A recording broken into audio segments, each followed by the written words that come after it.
المدح مثل العود الأزرق ما يمد ولا يساق إلا على قرم علومه بالفعول موكده.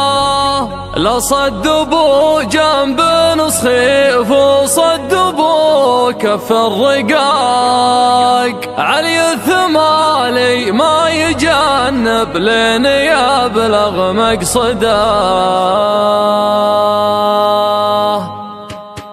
على الطريق اللي نهايته بداية انطلاق، ابدا الخيال يعيش جوه والقديم يجدده. خلوني ياخذ راحتي وارتاح من ضيق الخلق، محتاج لي سجة تعيد الراحة المستبعدة. ياخذني التفكير لابعد مرحلة وابعد نطاق، واعيش في غربة على الواقع ورحلة مجهدة. منها يمر البال في ضيقه وهم ما يطاق، واميل للعزلة واشوف ان الظروف معقدة. اصعب من شعور الفراق الا شعور الاشتياق، هم من يطاول راعي الفرقة ونار موقدة. من يكثر التفكير في الدنيا ولهوات الفراق، يمكن يبين الحزن في عينه ويجفى مرقده. كافحت في الدنيا بعز وذقت شيء ما يذاق، ما مرت ظروف الليالي باردة ومبردة. بيني وبين العز واسلوب العرب عقد اتفاق، رصيدي اللي ما ملكته في بنوك الاصداء. رزقي وتوفيقي على الله خالق السبع الطباق،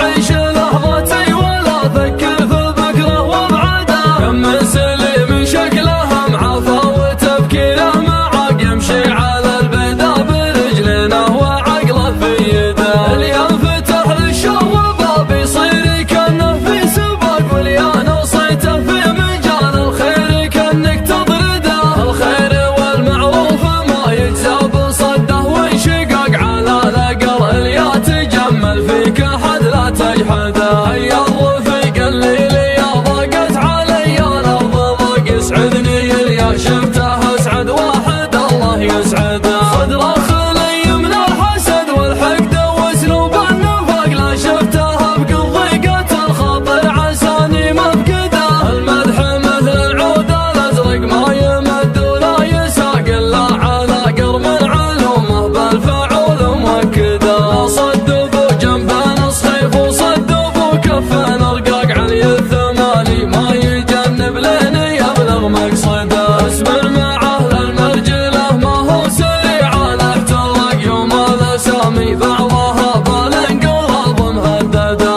يكرم عن الهفات والزلات والهرجة الدقاق، لها نراس تعب الاجيال قبله وابعده. يسعى لفعل الخير والمعروف والحق الحقاق، من يحتزم في المحزم المليان يبشر بسعده. يا علي بن عظه فعولك تشرح صدور الضياق، صبي من المسعود يقف كل